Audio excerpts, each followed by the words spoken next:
बहुत बड़ी बात कही है राजीव धवन ने। उन्होंने कहा कि स्पीकर ने अपने रिप्लाई में कहा है कि जो नोटिस 34 मेंबरों द्वारा देने की बात हो रही है वो जेन्युइन चिट्ठी नहीं है, यानी कि वो फेक लेटर है और उसे रिकॉर्ड पर नहीं लिया गया है।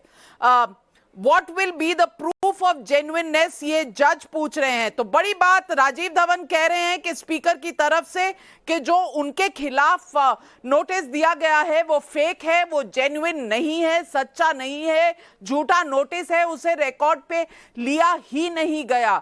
तो यानी कि अगर आज की डेट में असेंबली मिलती तो पहले डिस्क्वालिफिकेशन लेती, क्योंकि उन्होंने ऑन बोर्ड लिया ही नहीं है जो नोटिस स्पीकर को हटाने का नोटिस है। जज ने पूछा कि कौन सा प्रूफ चाहिए कि ये नोटिस जो है वो जेन्युइन है कि नहीं।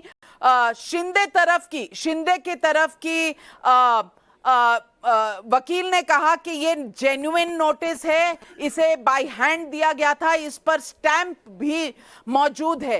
तो जेन्युइन भी है और स्टैंप भी किया गया है और हाथ से दिया गया था।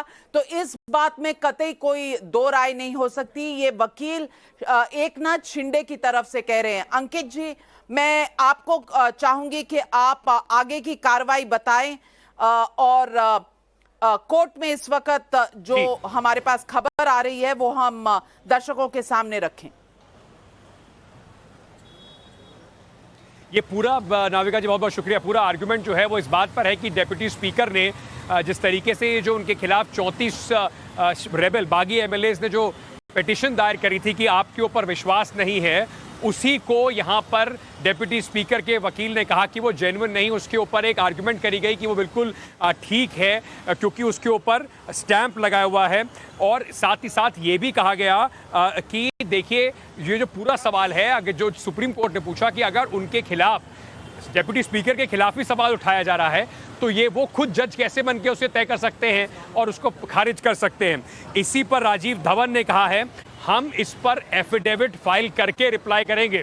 एफिडेविट जो होता है वो कानूनी एक कागज़ होता है और उन्होंने कहा कि हम उस पर एफिडेविट फाइल करके ही अपना जवाब देंगे। तो पूरी बहस जो है वो अब इस बात पर आ गई है कि क्या जो स्पीकर को हटाने की, डेप्यूटी स्पीकर को हटाने की जो एक नोटिस दिया गया था 34 एमएलए द्वारा, वो मान्य है या नहीं। क्योंकि अगर ये मान्य है तो स्पीकर के लिए, जैसे कोर्ट ने पहले भी एक बात बताई, एक इंडिकेशन दिया कि वो खुद कैसे तय कर सकते हैं कि उन्हें हटाया जाए या नहीं।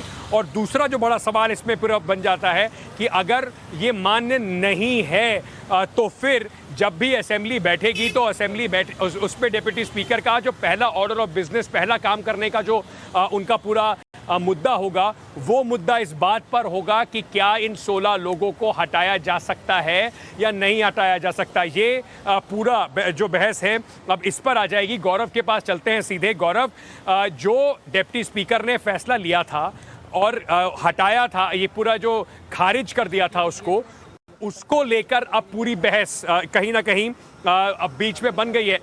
बहस का मुद्दा अब वो नोटिस बन गया है जो रेबल एमएलएज ने दिया था।